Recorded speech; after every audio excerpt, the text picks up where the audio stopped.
Let me open up by suggesting why we are here tonight. All of us have been impacted by the events that we saw in Ferguson, Missouri. And like all of us, we recognize that no city in America is immune from a similar event happening to us, Nashville being no exception. It was very important for us tonight to come together, as I was led to bring us together as a community, because I really believe that in a moment like this, it's important to have an honest dialogue about race, diversity, about some of the issues and fears that people have, quelling those fears, dealing with distrust, giving key stakeholders an opportunity to explain policies and protocols, to help you have an opportunity to be heard. There is a generation of young people who are in shock, literally, disillusioned by what we see, and who really are fed up with being spoken at and would like to be spoken to. There are a lot of biases and predispositions that exist within our communities. And so tonight is really about a conversation. Nashville is a very unique place.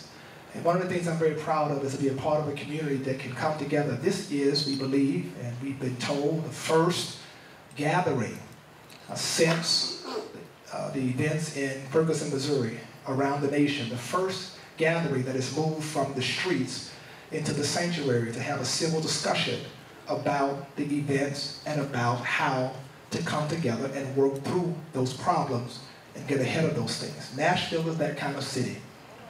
We've been called the It City for a variety of reasons, but I believe, if you know our history, Nashville has always been a city willing to work for change.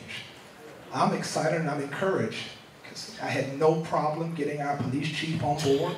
It wasn't a struggle. It was just one reach out and he was here. And that speaks volumes to the kind of leadership. And many of you who have gone to Missouri and joined, we've heard the stories and countless stories of those who've gone. But let me be very clear. I appreciate protests.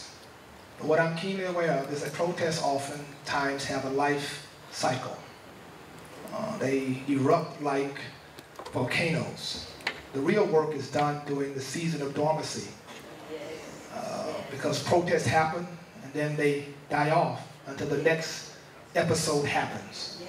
What we're about today is preventing an episode like that from happening in our city, one, putting sustainable programs in place, collaborative models together, vacating our own silos, forgetting about our titles, and coming together to provide real change in this city that will spawn a movement in other cities across this world. Thank you. Let's just start talking about Ferguson and just, you need to hear my thoughts on that. I'm somewhat critical of what's going on in a fellow police department. We had the incident, the shooting. Hopefully, to answer part of your question, that we would have been able to diffuse that situation here in Nashville because of our training and because of the way these commanders conduct business, that it might not have happened, hopefully. But I don't know that. There's a lot of things I don't know. I don't know what happened in the street that day, and you don't either. And that's a problem. That's a real problem. We've heard accounts, but we've not heard from that police department. Within an hour, there should have been some preliminary statement to the community.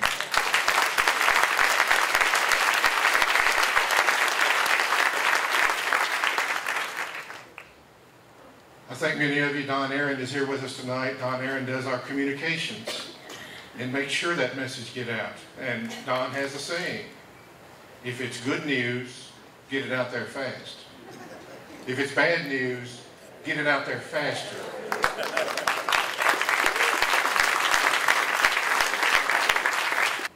Had that have happened, there might have been at least some little peace amongst the people. But that didn't happen. Put that together with not releasing the officer's name. Now, he's a public officer. I understand in the first few minutes, maybe the first few hours, if there was some unrest, making sure that officer was safe, his family was safe. But after that, after those precautions were taken, why not release the name of the officer?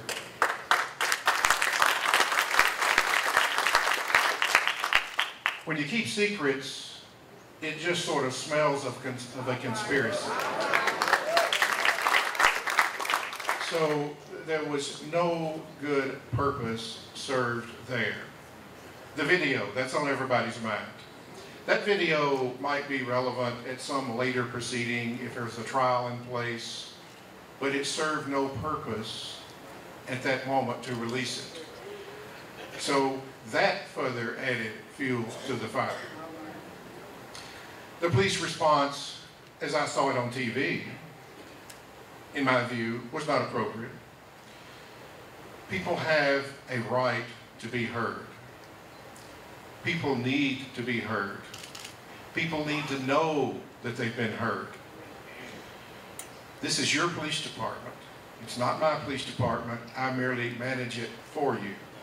So our role here in Nashville would be to facilitate that demonstration, that protest. We try to meet with organizers beforehand and sort of get some ground rules. We say to them, we're going to let you break the law a little bit. We're going to let you block the street. You know, at some point we've got to stop that, but we want you to get your message out. So those things were not done. And those things continue to boil and boil and boil. So what my message to you tonight here in regards to that is, we'll be there with you. If you need to march, if you need to protest, if you need to get a message out, we'll be there with you. Now, we just ask a little cooperation and respect for property, people, and other things, but we want to be with you. We spend a lot of time training on diffusing those situations, many hours at our training academy. I can't tell you, there's 1,430 of your police officers out there, and I can't tell you that any given event, our work is sometimes confrontational. You know, we understand that's just sort of the nature of what we do. We diffuse all we can. But I can't tell you that we won't have a situation sometime in the future. What I can promise you is that we will address it openly. You will know all that we can possibly tell you. And if you decide that you need to speak out about that, we will be there with you. This is your police department, make no doubt about it. Myself, the commanders, the other captains here are merely paid to manage it for you.